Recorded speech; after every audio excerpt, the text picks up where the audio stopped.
নমস্কাৰ বন্ধু বান্ধৱীসকল আপোনালোকক সকলোকে আমাৰ এই ইউটিউব চেনেললৈ স্বাগতম জনাইছো বন্ধু বান্ধৱীসকল আজি আপোনালোকক এই ভিডিঅ'টোৰ জৰিয়তে মই যি অংগনবাদী কৰ্মী সহায়িকাসকলে যি মোবাইল ঘূৰাই দিয়া কাৰ্যসূচী হাতত লৈছিলে তাৰ ফলাফল সন্দৰ্ভত কিছু তথ্য আপোনালোকক জনাবলৈ আগবাঢ়িছো তাৰ আগতে এনে ধৰণৰ খবৰ খাতিসমূহ পাই থাকিবৰ কাৰণে আপোনালোকে আমাৰ এই চেনেলটো সাবস্ক্ৰাইব কৰি ৰাখিব আৰু কাষত থকা বেল আইকনটো প্ৰেছ কৰিব অংগনবাদী কৰ্মী সহায়িকাসকলৰ প্ৰধান দাবী আছিল যে তেওঁলোকৰ মাননী অৰ্থাৎ দৰমহা বৃদ্ধি হ'ব লাগে আৰু সেই কাৰ্যসূচী অৰ্থাৎ প্ৰতিবাদী কাৰ্যসূচী হাতত ল'বলৈ গৈ তেওঁলোকে চৰকাৰে তেওঁলোকক প্ৰদান কৰা যি স্মাৰ্টফোন আছিল অৰ্থাৎ মোবাইল আছিল সেই মোবাইলটো তেওঁলোকে গৈ চৰকাৰক ঘূৰাই দিছিলে তাৰ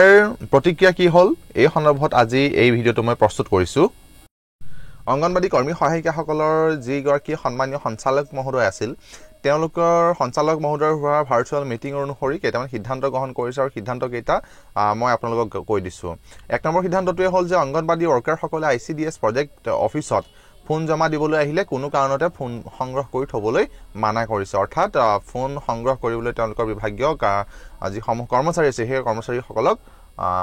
বাধা প্ৰদান কৰিছে আৰু কৈছে যে all ICDS project should follow da instruction properly আৰু প্ৰতিটো ICDS যি কেইটা প্ৰজেক্ট আছে সেই ICDS অফিচ কেইটাই ICDS প্ৰজেক্ট কেইটা ভালদৰে চলিবই লাগিব বুলি তেওঁলোকে কাৰা নিৰ্দেশ জাৰি কৰিছে ইয়াৰ দ্বিতীয় যেটো ইনষ্ট্ৰাকচন আছে সেই ইনষ্ট্ৰাকচনটো মই কৈ দিছো ইনষ্ট্ৰাকচনটো হ'ল যে ICDS প্ৰজেক্ট অফিচত যদি পেকেট ফুড SNP জমা হৈ আছে অনতি পলমে নিয়াৰ ব্যৱস্থা কৰিব নহলে সেই সমূহ বেয়া হৈ যোৱাৰ স্থল আছে বুলি তেওঁ উল্লেখ কৰিছে অৰ্থাৎ যিবোৰ ধৰক খিচিৰি পেকেটে হওক বা সুজি পেকেটে হওক বা অন্যান্য খাদ্য সামগ্ৰী নহওক কিয় এইবোৰ যদি তেওঁলোকৰ অফিচত জমা হৈ আছে এইবোৰ অতি পলমে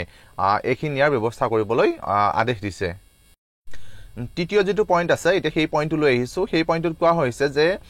অহা মাহৰ পৰা AWW ওয়াৰ্কাৰ সকলে মেনুৱেল এন্ট্ৰি কৰিবলৈ যেহেতু মান্তি হৈছে গতিকে পোষণ টেকাৰত গ্ৰোথ মনিটৰিঙৰ তথ্যসমূহ ভৰাবলৈ এটা ডিস্ট্ৰিক্ট লেভেল মেকানিজম তৈয়াৰ কৰিব কাৰণ অহা মাহৰ পৰা সঞ্চালক মহোদয় নিজে ডিস্ট্ৰিক্ট ৱাইজ ৰিপৰ্ট কাৰ্ডসমূহ পৰিদৰ্শন কৰিব অৰ্থাৎ ৰিপৰ্ট কাৰ্ডসমূহ চোৱাচিতা কৰিব চতুৰ্থ তথা যেটো অন্তিমটো পইণ্ট সেই অন্তিমটো পইণ্ট হৈছে শেষত অংগনবাদী ওয়াৰ্কাৰসকলে পোষণ ট্ৰেকাৰৰ কাম কৰিবলৈ যৎপৰ আছে চেষ্টা কৰিব যদি অংগনবাদী ওয়াৰ্কাৰসকলে নকৰে তেন্তে আমাৰ ডিপাৰ্টমেণ্টত এফেক্ট কৰিব গতিকে সকলে কথাখিনি গুৰুত্ব সহকাৰে ল'ব বুলি আশা কৰিলো এই চাৰিটা পইণ্টে বিভাগীয় কৰ্তৃপক্ষৰ পৰা অহা নিৰ্দেশনা যিকেইটা নেকি অংগনবাদী ওয়াৰ্কাৰসকলে তেওঁলোকে এই কামখিনি কৰিব লাগিব আপোনালোকে যদি ভিডিঅটো চাই কিছু পৰিমাণে হলে উপকৃত হৈছে চেনেলটো সাবস্ক্ৰাইব কৰিবলৈ একেবাৰে নাপাহৰিব আৰু আপোনালোকৰ বন্ধু বান্ধৱীসকলৰ শ্বেয়াৰ কৰিব যাতে তেওঁলোকে এই খবৰসমূহ অতি সোনকালে পাবলৈ সক্ষম হয় চেনেলটোলৈ অহাৰ বাবে পুনৰবাৰ ধন্যবাদ জনাই আজিৰ ভিডিঅটো ইমানতে সামৰিছো